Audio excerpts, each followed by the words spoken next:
This is why you should never let your Uber driver cancel your ride while you're still in the car. I went dancing with some friends one night and got really drunk by midnight. My phone was dead and I was so drunk that I barely remember my friend calling me an Uber. I can vaguely remember them helping me in the car and telling me to get home safe. That's when he asked me how my night was and if I smoked. At this point I sort of just slurred out that I did sometimes. He then offered me a J and this is when I started to get nervous and started paying attention. I tell him something like I'm really tired and just ready to go home. He keeps insisting and once again I say something not exactly like no but not a yes, which he takes as a yes. I'm so drunk I can barely see straight or speak clearly. That's when he says, okay, I have to cancel the ride really quick because I can't give it to you while I'm on the clock. It takes me a second to realize how dangerous that is, and by the time I start to say something, he's canceled the ride and pulled over in the middle of nowhere. At this point, I'm panicking, I'm taking fake hits, and I'm thinking to myself how I can get out of this situation. After it's done, I tell him I can always call another Uber and he doesn't have to take me home. But he says he still has my address and he'll take me. As he starts driving, I tell myself to calm down and that I'm being paranoid. But that's when I realize he's going farther north and passing every exit that could get me back to my apartment. Part 2 of why you should never let your Uber driver cancel the ride before it's over. As he passes the 4th exit, I'm thinking of how I can get him to take me home. That's when I tell him that my boyfriend is waiting on me. My driver said nothing, but he took the next exit and made a giant U-turn taking me home. Even as we're heading south, I'm still shaking and have my hand on the door handle, thinking about just hopping out at a red light the closer we get to my apartment. My phone is completely dead, but we're getting close to my apartment now. So once we get about 2 blocks from my apartment, I lie and tell him that it's easiest to stop here and he can let me out. Again, he doesn't say anything, but he does slow the car. I'm flooded with relief and even maybe a smile, but when I go to open the door, it's locked. I try to lift the lock mechanism manually, but it won't budge. I look at him to see what's up and he's got his head turned almost fully toward me, shoulders still facing the road, smiling at me. The worst fucking smile I've ever seen. It looked so mocking and it just did not reach his eyes at all. I just started crying and asking him to open the door. I was so freaked out and still very drunk, and thank God he did. I will never forget that sensation of vulnerability, not just being drunk in his car, but with no way to contact anyone. It was terrifying. When my daughter was born, she had dark skin and looked like her parents could be of African descent. My husband was furious and accused me of cheating and left right then and there. He told everyone on both sides of the family what happened and wanted a divorce. Then his friends and families all called me to say how upset they were and called me really nasty names. My mother was by my side the entire time as I kept professing my innocence. He refused to pick me up from the hospital, threw my stuff out on the lawn and changed the locks. When my sister called to get the baby stuff, he texted her a picture of a bare nursery room and said he got rid of everything. He even destroyed my art studio. Eventually, he agreed to do a paternity test and he was 100% the father. No one could believe this, so he did it again and he was the dad. One of his cousins did the ancestry thing and found out there was 30% of African in their family. This made Jim's paternal great-grandmother admit to having an affair around the same time Jim's grandfather was born, and because he could pass as hers, she just assumed her husband was the father. Since then, he's been reaching out and everyone has come to apologize. I told him I needed time and he asked to see the baby and I let him, but I'm too afraid to physically hand her to him. I've never cheated and have been 100% innocent all this time. Am I the asshole for not wanting to give him a second chance? When my parents decided to get a divorce, I chose to stay with my dad. He was more financially stable, and he also promised to take care of me in the future and help me go through college as long as I graduated. When my grandmother from my mother's side passed away, I received a $30,000 inheritance, and recently my grandfather from my father's side passed away and left me with $50,000 as well. I was also working part-time jobs, and with all of that, I was able to save enough to comfortably put me through my 4 years of school. One day, my mom surprised my stepsister and bought her a brand new car. I was kind of shocked because it was way out of their budget because I knew they were struggling financially. When I looked at my bank account, I saw that a majority of my money was missing. I have my mom on all of my accounts because she wanted to monitor to make sure I don't spend too much money. I never would have thought she would have taken this and paid for my stepsister's car. Her reasoning was that my stepsister had a brighter future and had a bigger possibility of going to an Ivy League school and providing for us in the future. Well, I, a student who gets mostly B's and C's, would just take over the family business, so I didn't really need it and I could always work in the future. When I was 15, I was head over heels for this boy. We were together for almost a year, but most people didn't know, behind closed doors, he was very abusive. I was already dealing with my own problems at home, and with this abuse, everything just piled up. And then one day I found out I was pregnant, and I wanted to keep the baby. Keep in mind I was 15 and had mental issues going on as well. But then when my parents found out, they were furious with me and my boyfriend. One day when I was looking for something, I saw my mom's computer about me being transferred. I didn't think much of it, and I just brushed it off. After a really good day at school, I came home to 2 strangers telling me to pack up and we had to leave. I was extremely terrified and they grabbed me and my parents were nowhere in sight. A few plane rides later, we were in North Carolina for a wilderness program. I cried for days not knowing how to deal with the pain of being alone and pregnant.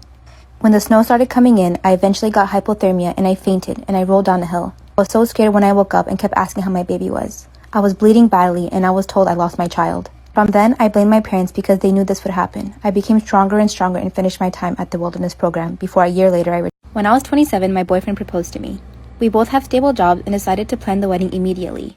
Around the same time, my brother proposed to his 24-year-old girlfriend and they started planning for the wedding as well. One day my future sister-in-law called me to see if we can go over wedding planning. That's when she told me if I could get married in the afternoon and that she could get married an hour or two later and then we share the reception. She said it'd become a great way for us to become sisters and that this will mean the world to my brother. In reality, I know that they aren't financially well off and she wants the fancy wedding without the fancy wedding price tag.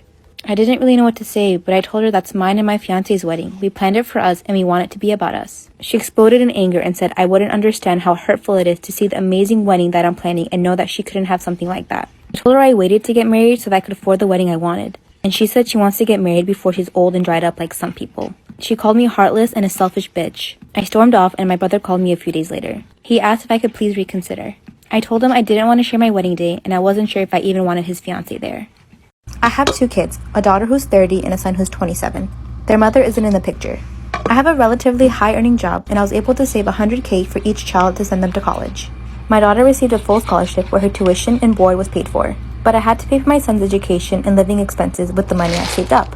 Both of my children knew I saved $100,000 for each of their college expenses, but my daughter got a full ride and I told her I'd hold on to it until she wanted to use it for her wedding or a down payment for a house.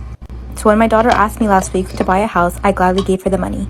A few days later, I got an angry call from my son accusing me of favoritism and how I'm being unfair.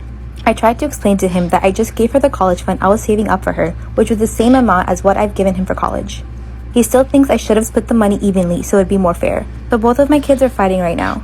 The money has always been my daughter's and I already gave my son his share to pay for his college expenses. Both of them are college educated with good jobs, so it's not like my son desperately needs the money.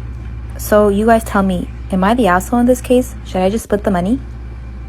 When I was 15 years old, I found out I was pregnant with twins. My boyfriend at the time was 21 and had nothing to do with me. When he knew I wasn't going to give them up for adoption or abortion, he walked away. My mom was disappointed, but she helped me throughout my entire pregnancy and my delivery. A few weeks before my due date, my boyfriend texted me saying he broke up with this girl and that he wanted to get together and he was going to try to become the best dad he can. After the twins were born, it was blissful for a few moments until my mother started becoming toxic. She would take them places without my knowledge, and I would wake up to an empty house not knowing where my kids were. She started overriding my decisions, and when I confronted her, she told me she knew better because she was an adult, and I was in no position to contradict her. After years of this happening, I finally had enough, and I managed to get enough money to afford a hotel for a couple of nights while I decided what to do. I asked my aunt to watch my kids for a few days so I can go out and find a job, and when I returned to the motel, they were gone. All of them. Hey guys, this is actually a story one of you guys sent in from your own personal experiences, so they'll be in the comments looking for advice, so please be nice and look forward to part 2. My boyfriend and I have been on and off for about 4 years. We've had our share of problems that stem mostly from his parents. He comes from a very upper class family and we met when I was just waitressing and he was in college for a high paying job. 6 months ago, I gave birth to a very much unplanned but beautiful baby girl. Of course, his parents were pissed about this and from the start of my pregnancy kept trying to say that they didn't think it was my boyfriend's baby. But when our daughter was born, they became amazing grandparents. They always offered to keep her tons when we needed breaks and it really helped us out and they would always buy things for her, returning her with new outfits, bottles, toys, and etc. So anyways, a few days ago my boyfriend came home and he was in a pretty bad mood. He didn't want to tell me, but in the end he decided it was best if I knew. His parents let it slip that they had taken our daughter to get a DNA test about a month after she was born. Of course the results came back that my boyfriend was the father, but he was pissed that they would even do something like this without our consent. I was livid. I called his parents and immediately told them that they were cut off. I don't need them or their money and I'm disgusted that they would stoop so low. They apologized and said they only wanted what was best for their son and they can't blame me for trying to be good parents. My husband and I were expecting our first daughter and he suggested the name Tiffany and I fell in love. When I asked what made him pick it, he said he saw it in a movie. I didn't think much of it and so a couple weeks later I called my sister-in-law to let her know we're going to name our daughter Tiffany. She was super surprised because she said she never wanted to name her child after her husband's high school girlfriend. I was really confused, but then she told me that they were together from sophomore year of high school to junior year of college. I knew he had a long-term relationship, but I never knew the girl's name. After hanging up, I confronted my husband and he tried blowing it off at first, but eventually admitted that it was true. I told him I'm refusing to name my daughter after his ex-girlfriend, and he told me it's too late, I'm overreacting, and I can't change my mind since I'm only due in 5 more weeks. I basically cried to get as much information as I can when he finally told me that she had contacted him because she was getting married and was having second thoughts. My husband admitted that talking to her made him realize he never stopped having feelings for her, but he loved me too. The reason he suggested the name was because he knew he couldn't leave me to be with her, so he wanted something to honor her with. What do I do? When I was in my 20s, I froze 10 eggs. When my husband and I were ready to have kids, I ended up getting pregnant naturally. I'm currently 35 and had my baby a year ago. We do want 2 more children, so we will likely use a few of the eggs. My sister, who is 30, has a 12-year-old daughter and has recently gotten married. Even though she was young, my sister's first pregnancy was a struggle. She's been told that she will probably not be able to have another baby. So her and her husband asked me if they can have 1 or 2 of my stored eggs. I instantly told her no, I would feel really weird about it. I then told her if she paid me a substantial amount of money, I would let her have 2 eggs. I gave her a price of $5,000. She's really torn up and blaming me for not being able to enjoy sharing a child with her husband. I told her she can find a donor egg somewhere else, but she said she wants a baby related by blood. If she can't afford $5,000 for the egg, she can't afford another baby. She has now gone to whine to any family member that will listen. My parents have been begging me to help my sister start a family. They said if her husband decides to leave her because he wants kids, it'll be my fault. Other people have been calling me to shame me for not giving her the eggs. I feel for my sister, but these are my eggs. I was 21 when I found out I was pregnant with twin girls. My sister is 28 and has had 14 miscarriages. She's only had 1 successful pregnancy, which resulted in my 4-year-old niece. I'm not against having kids, but I definitely wanted to wait until I graduated with my degree and I was married to my significant other. From the start, my mom has been saying I should give my babies to my sister since she deserves them more than I do. And my sister completely agrees.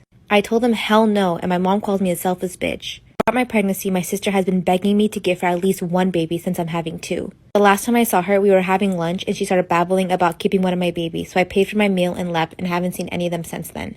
After I have my girls, I log on to Facebook to hundreds of threatening messages from my family and friends about how I stole my sister's babies and ruined her life. She posted a picture of her nursery that she had for my babies. There's so many posts about how generous I am for going through the pregnancy and giving my sister the babies. She told everyone I was giving her my babies, and she has my pictures of them in the NICU saying how she can't wait to bring them home.